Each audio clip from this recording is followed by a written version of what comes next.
Di video kali ini kita akan belajar latihan soal IPAS bab 3 kelas 3 kurikulum merdeka.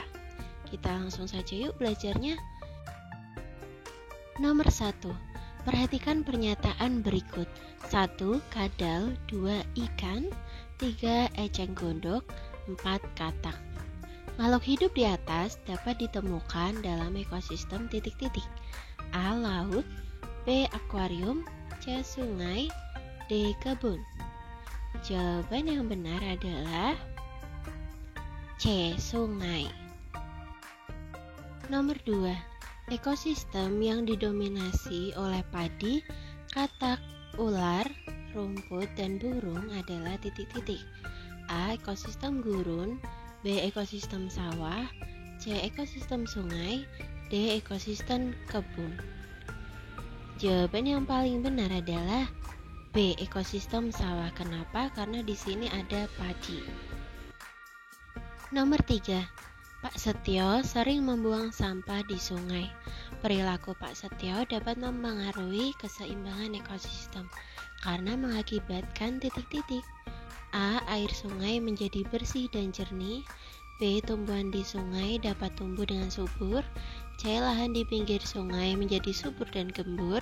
D. Populasi ikan di sungai berkurang akibat adanya pencemaran air.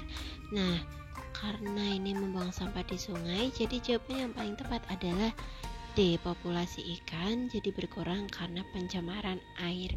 Oleh sebab itu, kita harus membuang sampah pada tempat sampah ya. Nomor 4. Komponen biotik dalam ekosistem yang berperan mengurai senyawa organik menjadi nutrisi untuk tanah adalah titik-titik. A. Serangga, B. Katak, C. Ikan, D. Jamur. Jawaban yang paling tepat adalah D. Jamur. Nah, anak-anak, kenapa jamur itu merupakan senyawa organik? Karena jamur ini dapat menguraikan bahan-bahan organik yang berasal dari makhluk hidup yang sudah mati menjadi lebih sederhana. Nomor 5. Tingkatan organisme dalam ekosistem terbagi menjadi 3, yaitu titik-titik. A. Komunitas, ekosistem, dan individu.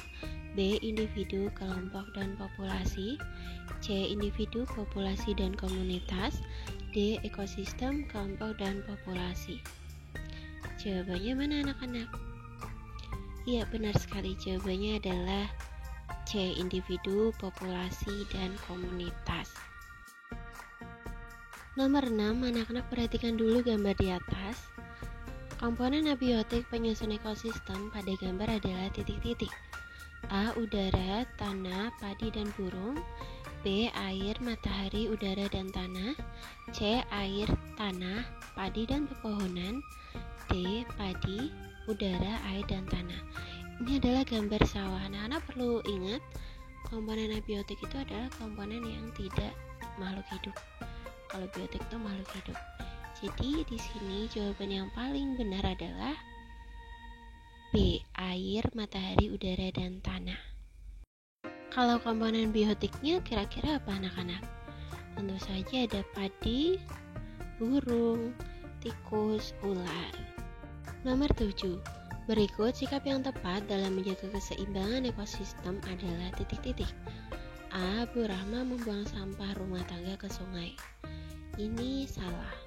B. Pak Samsul menangkap ikan menggunakan bom. Ini juga tidak benar ya anak-anak. Karena menggunakan bom itu bisa merusak ekosistem yang ada di dalam laut ataupun sungai. Kemudian yang C. Alisa dan teman-teman sekelasnya menanam pohon di taman sekolah. Ini bisa menjaga keseimbangan ekosistem. Yang D. Pak Budi memberi pestisida cukup banyak pada tanaman di kebunnya. Nah, ini juga kurang benar. Kenapa? Karena bisa merusak tanah dan juga tanamannya. Jadi jawaban yang paling tepat adalah C. Alisa dan teman-teman sekelasnya menanam pohon di taman sekolah. Nomor 8. Hubungan timbal balik yang saling menguntungkan antara dua makhluk hidup yang berbeda jenis disebut simbiosis titik-titik. A. Mutualisme, B. Komensalisme, C. Parasitisme, D. Ekosistem. Jawaban yang paling tepat adalah A. Simbiosis mutualisme. Nah, anak-anak perlu tahu bedanya ketiga simbiosis ini. Kalau mutualisme itu saling menguntungkan, sedangkan komensalisme itu yang satu diuntungkan, tapi yang satunya juga tidak berpengaruh. Kemudian kalau parasitisme itu yang satunya untung, yang satunya rugi. Nomor 9, perhatikan pernyataan berikut. 1. Ikan remora mendapatkan sisa makanan dari ikan hiu. 2. Tanaman sirih hidup menempel dan melilit mengikuti tanaman inangnya. 3. Nyamuk yang menggigit kulit manusia. 4. Tanaman benalu yang menempel pada pohon mangga. Nah, di sini contoh simbiosis parasitisme itu ditunjukkan nomor berapa.